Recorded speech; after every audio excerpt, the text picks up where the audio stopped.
Bonjour, je suis Josué Lambracheux et bienvenue sur ma chaîne YouTube.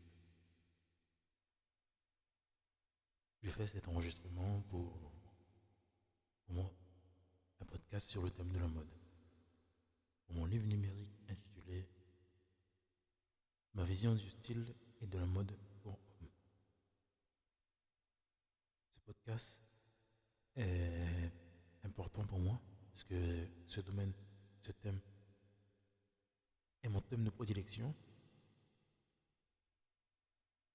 J'ai transcrit ce livre numérique pour, pour mon thème, pour mon domaine. J'ai une marque de vêtements qui s'intitule RRSSAO. Donc j'essaie au mieux de pouvoir m'organiser, mettre en place,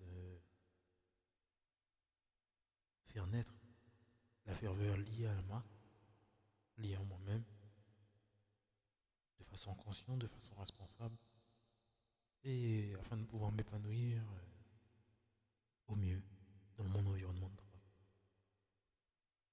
Pour moi c'est important, car cela euh, est de par ma responsabilité du présent, mais aussi pour l'avenir. Car la marque de vêtements en elle-même, j'ai fait le choix de mettre en place un cycle qui permettrait à la marque d'être présente même après ma présence sur Terre.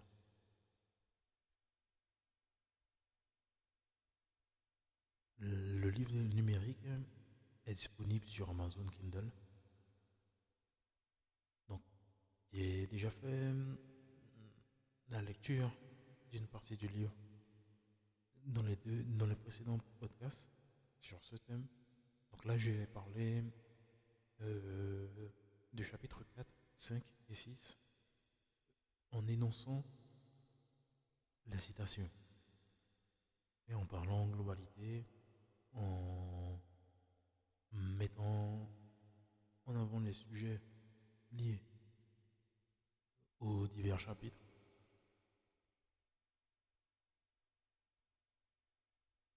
Le chapitre 4 s'intitule Les gammes, la petite, demi et haute couture. Le monde du style, de la mode en lui-même arrive à se pérer, à se mettre des repères au bénéfice de diverses gammes. Moi, je les vois comme tels, mais aussi je les perçois plus profondément par l'accessibilité ou même, avant tout, l'opportunité d'acquisition d'un vêtement. Un vêtement peut être acquis, quel que soit son prix, immédiatement, ou bien même d'une façon plus distincte, donc avec une durée plus large. Cela se passe au bénéfice des objectifs liés au tailleur et à l'acheteur. C'est une relation qui permet d'apporter aux vêtements une perception de l'environnement qui est autour du vêtement. Le porteur, l'acheteur en lui-même, il fait un choix selon sa vision, selon ses objectifs, son état d'esprit, grâce au tailleur qui respecte cela et qui a l'image qui a l'écoute de ce que l'acheteur en lui-même, ce que le client souhaite, et il peut au mieux confectionner avec l'acheteur, bon, selon les gammes, pour apporter un produit, un vêtement qui soit l'image de la confection, de la représentation du tailleur. Donc, pour moi, je vois la relation client-vendeur ou client-couturier comme l'élément primordial, l'élément reine de ce que le monde de la mode est, a été ou même sera à l'avenir. Moi, j'ai fait le choix d'évoluer dans ce monde, de faire quelque chose qui soit avant tout pour moi-même. Car lorsque j'ai décelé que le monde de la mode demande une relation qui est saine et qui est correcte, pour moi c'est bien. Car cela va avec l'épanouissement que j'ai fait le choix de mettre en place. Et moi, je veux quelque chose de stable, un environnement stable, un environnement sain, un environnement respectueux. Donc, en ce sens, pour moi, c'est vraiment plus que bien. Donc, moi, je vais essayer au mieux de mettre en place quelque chose qui soit serein et sérieux pour l'avenir. Donc, moi, quand je dis cela, c'est parce que j'ai déposé ma marque en 2022 et nous sommes actuellement en 2025 et je n'ai pas encore confectionné ni un vêtement, je n'ai pas encore mis un environnement misé sur de la pierre pour mettre en place un environnement de création, de confection. J'ai juste seulement fait affaire avec, par exemple, des prestataires, pas forcément fait affaire, mais j'ai pu avoir ma marque sur du textile au bénéfice de prestataires qui font de l'impression sur le vêtement. Mon repère, et je m'accorde à l'évolution au bénéfice du fait que je me préserve et que j'essaie au mieux de répondre à mes propres attentes, mes propres besoins vis-à-vis du fait que je veux moi-même m'habiller par moi-même, pour moi-même, confectionner mon vêtement, mes vêtements. Donc, l'ensemble des gammes se diversent, non pas seulement par les mots, par les repères, mais il y a des repères de prix. La petite gamme a un prix qui environne les 20 euros. La moyenne gamme ou le milieu de gamme a le prix entre 50 à 100 euros. Et la haute gamme est de 100 à 500 euros. Donc, c'est un peu un repère qui complète non pas seulement la relation, mais le prix. Un repère qui fait un tout.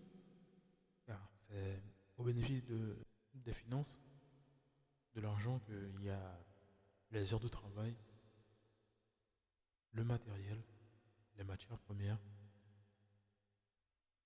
Il y a tout un environnement qui se met en place, qui est présent pour la confection du vêtement, ou même de la saison, de la série de vêtements.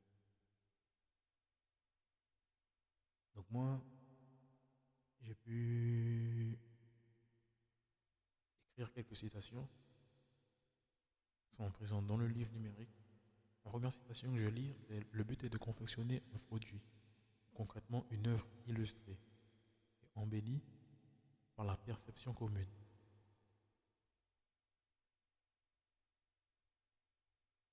Cela est possible grâce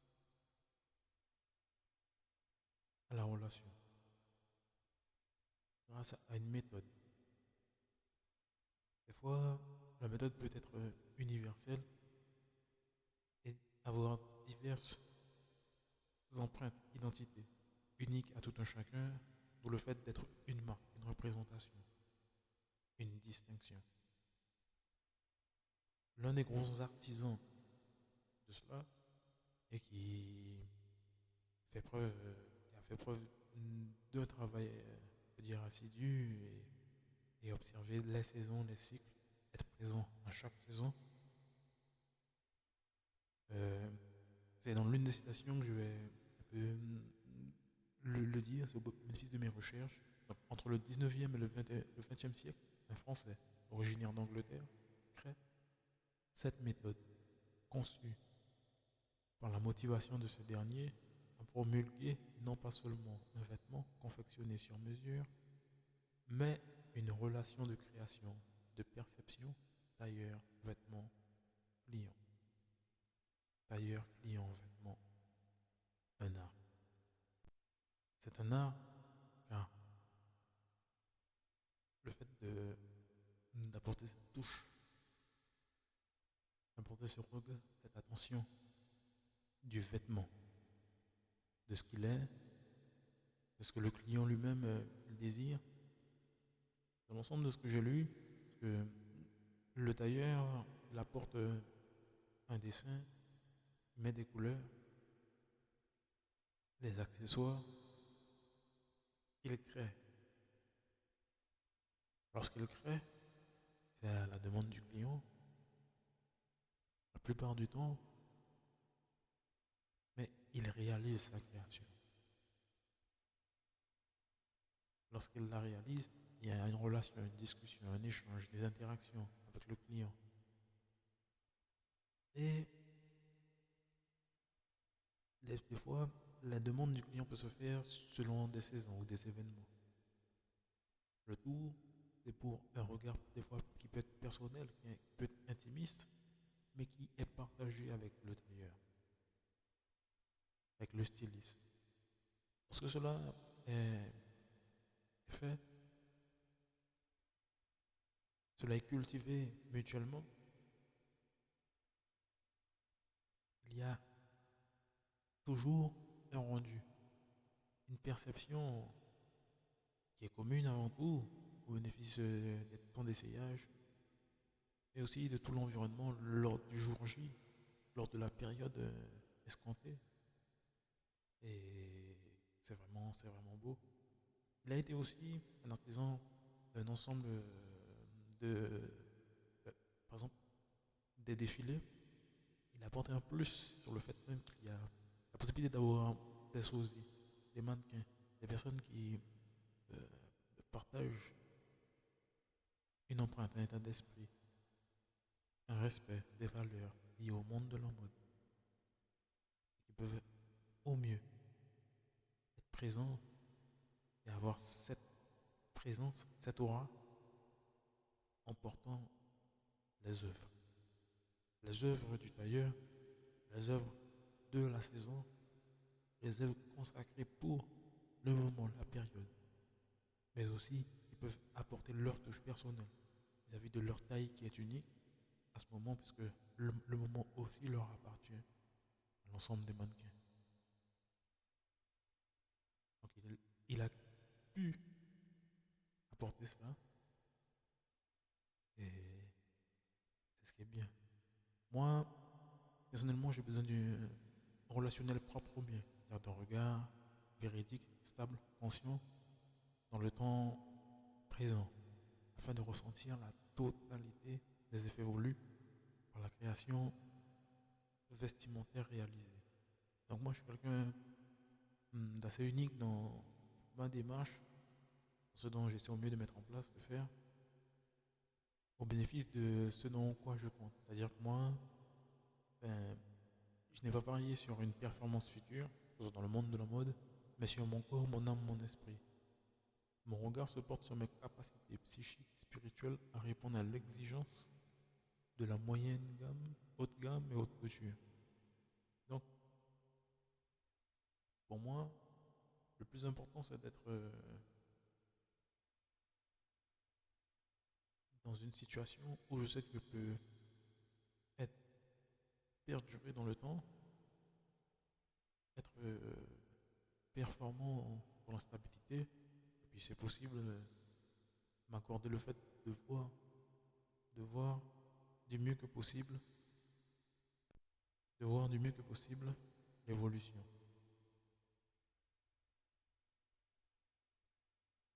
Dans mes repères, pour moi c'est important de faire les choses bien. Le chapitre 5 est dédié au streetwear et sportwear.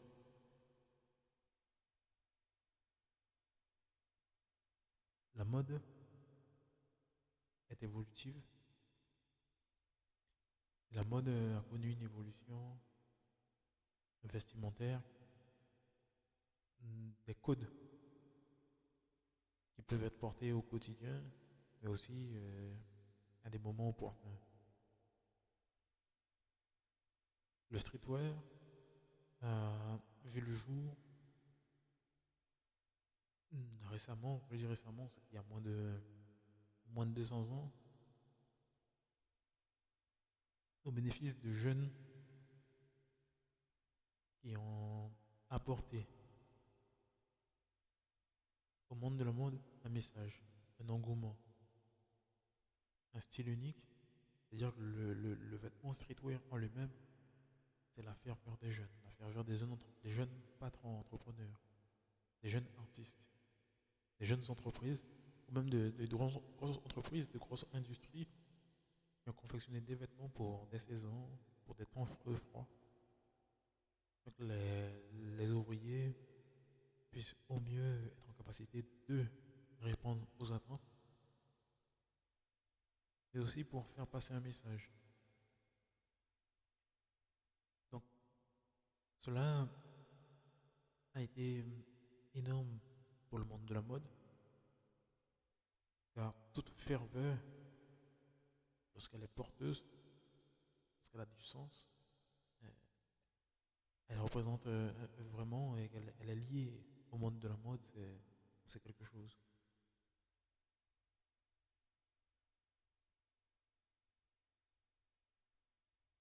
Le sportwear, le streetwear sont des modes de confection qui sont assez... ben, le client et le vendeur se retrouvent toujours gagnant-gagnant. Les barèmes de prix sont assez accessibles, d'où cette expression. Moi, j'ai choisi ce style de confection pour mon manque de vêtements. Et RRSSAO. Le sportwear, lorsque j'ai pu m'accorder quelques recherches sur ce style de confection, j'ai pu voir l'évolution qu'il y avait pour cette mode. Elle a été non pas seulement découverte, mais étudiée. Vers la fin du 19e, début du 20e siècle, grâce à l'expansion des jeunes dans le monde du sport. Des jeunes qui ont du talent, qui ont continué à persévérer dans leur domaine, ont autour d'eux apporté une ferveur, une dynamique, un état d'esprit de groupe. Des clubs se sont créés au bénéfice de ces jeunes qui ont pratiqué du polo, du golf, de l'équitation, un ensemble de sports, afin de raisonner sur leur style vestimentaire, et qu'ils soient plus à l'aise, qu'ils soient plus agréables, qu'ils puissent se mouvoir de façon différente. C'est les points communs qui réunissent ces deux styles de confection, le streetwear et le sportwear. Le fait d'avoir un vêtement qui soit confortable, pour le streetwear qui soit plus ample, plus large. Pour le sportwear, c'est que vraiment il y a un ensemble de tissus qui a été travaillé pour que le vêtement lui-même s'imprègne du corps et permette à l'athlète, au sportif, de se mouvoir, de s'épanouir dans son sport. Donc, cela a été visible au bénéfice des Jeux Olympiques, de gros et forts événements auxquels un ensemble de nations, de pays ont pu se rejoindre et réfléchir au bien-être des sportifs, au bien-être de leur quotidien, en portant des vêtements qui ne soient pas forcément du coton, des chemises, ou même des pantalons qui soient un peu trop, qui aient un ensemble de coutures structurées sur des points ou des parties, des zones qui ne permettent pas à l'athlète de se mouvoir non pas seulement sainement, mais du mieux que possible, qu'il y ait un bien-être et qui permette à l'athlète dans l'effort, dans la longueur de l'effort, dans la durée de l'effort, de se sentir, de voir les résultats dans sa pratique. Donc, ces domaines, ils sont vraiment plus jeunes qu'un qu'un ensemble de domaines de confection, mais ils sont reconnus par le partage. Le partage continental, intercontinental, d'un ensemble de modes de confection, de styles de confection, de messages passés, de représentations, de distinctions qui ont pu mettre en avant ces styles de confection. Mon dernier chapitre s'intitule Ma vision du style et de la mode pour homme, comme le titre lui-même de la transcription. Il s'intitule ainsi car moi j'ai ma propre vision du style et de la mode pour homme. Je ne confectionne que pour l'homme, que pour l'être masculin lui-même. Car avant tout, je fais le choix de confectionner pour moi. Pour moi, ma vision, elle est évolutive vis-à-vis des opportunités et de ce que le monde lui-même il a bien mis de mettre en place et de faire. Ce qu'il a découvert de l'ensemble des styles de confection. C'est-à-dire que moi, je ne m'autorise pas à prendre une habitude à mettre des chemises au quotidien. Je préfère mettre un t-shirt en temps de froid, un pull, un manche longue, ensuite la capuche. Mais lorsqu'il y a un règlement ou il y a un cadre qui doit être mis en place, s'il le faut, je mettrai un t-shirt, une veste, et suivant les possibilités et ce dont il doit être mis en place. Pour moi, c'est comme cela. Hmm, Pourquoi? C'est-à-dire que tout style vestimentaire s'accompagne d'un état d'esprit, d'une aura, d'une prestance, d'une dynamique personnelle, qui fait que le tailleur, le fait d'avoir sur soi un costume, pour moi, euh, c'est vraiment que j'ai déjà 45 ans, entre 45 ans et 100 ans à dépasser, et je suis dans une situation où, euh, personnellement, moi-même, j'ai une reconnaissance en moi-même du fait que, bon, ben, il y a des choses que je peux voir différemment vis-à-vis de mon environnement de vie, de ma prestance, de mon ressenti, et que cela apporte de mon épanouissement dans l'expérience de l'âge, de la vie, et cela favorise au fur et à mesure mon évolution et mon bien-être. Comme ça que moi, je vois les choses. Pourquoi? Parce que moi, je me dis, il est important que je vive avec mon temps, avec l'évolution actuelle, avec l'état de conscience que j'ai, afin de pouvoir au mieux évoluer et avancer de ce qui est possible de faire. Donc moi, je vois les choses comme ça. Après, tout le monde n'a pas la même vision, tout le monde peut voir les choses du mieux à leur porte, du mieux qui est possible à leur porte. Mais il y a longtemps, il y a 500 ans, il y a 600 ans, il y a 1000 ans, le monde ne s'habillait pas de la même manière. Les tenues vestimentaires ont évolué. Je pense qu'il faut faire honneur à ce qui est présent, à ce qui s'est déjà passé, afin de voir au mieux ce qui est possible dans l'avenir. Et sans faire cela, il n'est pas possible de voir ce qui est possible dans l'avenir. Hein. Il faut le faire pour pouvoir au mieux évoluer. Moi, c'est comme ça que je vois les choses. Après, bon, tout un chacun, au mieux, voit sa part ce qu'il veut voir. Je vous remercie d'avoir écouté ce podcast.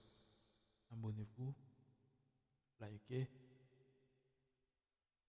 bon, partagez le podcast si vous voulez, commentez aussi si pour vous il y a des questions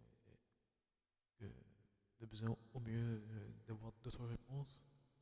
Moi, j'essaie au mieux de pouvoir faire selon mon affinité de recherche, mon épanouissement. Je vous remercie beaucoup. Merci pour avoir écouté ce podcast et au prochain podcast.